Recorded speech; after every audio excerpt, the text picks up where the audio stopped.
itu tahun 2024 sekitar 4 ribuan ya, setelah ditutup tahun 8.000. Jadi banyak sekali perkara ini. Tentu yang kasasi itu kan produk keputusan Bapak juga. Sekarang Anda akan jadi hakim agungnya. Nggak jeruk makan jeruk itu Pak. Ini pertanyaan yang agak etis, ketika beririsan jadinya kan, mengadili satu perkara yang diadili oleh hakim yang sama, cuman berbeda tingkatan saat di pengadilan tingkat pertama tadi, lalu nanti di atas ketemu pula perkara itu. Ya, kita persingkat waktu ya, nanti habis ini baru ada pendalaman dari kawan-kawan. Silakan Pak, dimulai saja Pak. Baik, Assalamualaikum warahmatullahi wabarakatuh. Salam sejahtera untuk kita semua. Om Swastiastu, Namo Buddhaya, salam kebajikan. Bapak Ibu, nama saya Triyono Martanto. Sekarang saya menjabat sebagai Wakil Ketua Bidang Yudisial di Pengadilan Pajak. Sesuai dengan yang ditugaskan oleh Komisi 3, saya akan memaparkan makalah saya, pokok-pokoknya saja ya Bapak Ibu sekalian. Makalah saya berjudul Kajian Penerapan BEPS atau Base Erosion and Profit Shifting dalam menciptakan sistem pajak global yang adil. Silakan Pak Inca. Terima kasih pimpinan. Saudara calon Hakim Agung Kamar Tun Khusus Pajak Triyono Martanto. Jumpa lagi kita Pak. Baik Pak. Saya hanya ingin dapat pikiran untuk Bapak jawab, karena ini kan profesi Bapak kan hakim pajak. Nanti naik tingkat di kamar pajak.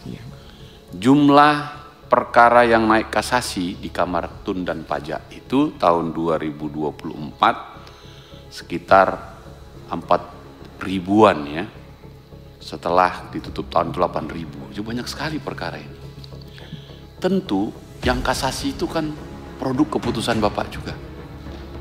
Sekarang Anda akan jadi hakim agungnya. Nggak jeruk makan jeruk itu Pak. Apakah Anda akan mengubah putusanmu atau malah menguatkan?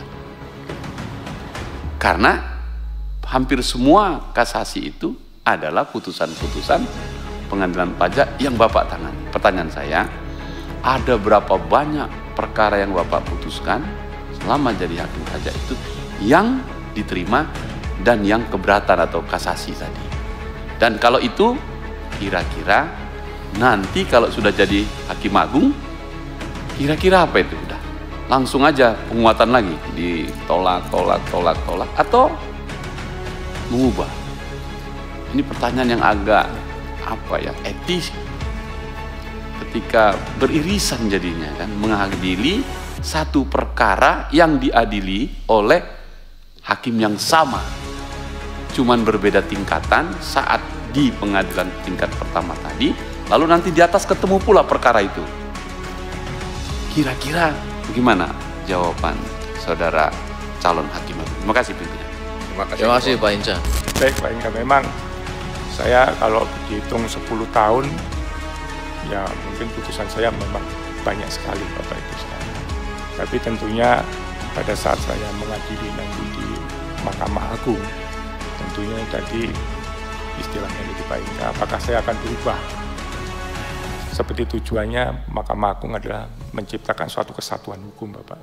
Kalau memang itu sudah ada aturan di atasnya, ya tentunya saya juga akan mengikuti kesatuan hukum tersebut. Karena apa?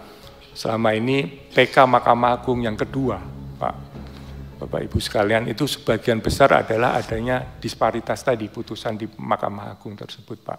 Jadi kadang-kadang saya baca gitu ya memang ada disparitas. Contoh misalnya PPN Januari sampai Desember 3 bulan kabul, yang bulan berikutnya tolak gitu. Ini kan sesuatu yang kelihatan ya Bapak, ya itu memang menjadi.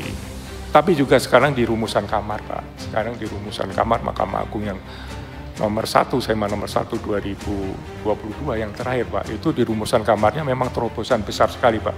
Di situ bisa terkait renvoi, gitu ya. Jadi renvoy-nya itu sekarang dengan PK kedua, Pak. Karena apa, putusannya sudah elektronik. Tapi di situ diperluas, pertimbangan hukum pun yang keliru bisa direnvoy.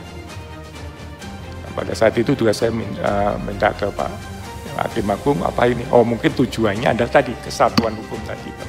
Mungkin itu, Pak, yang bisa saya lakukan setidak-tidaknya, memberikan kepastian hukum bagi wajib pajak, dan ujungnya adalah investor juga, Pak. Kita dilihat di luar, jangan sampai ada kasus sama diputus beda, karena ini melibatkan uang yang cukup besar, Pak.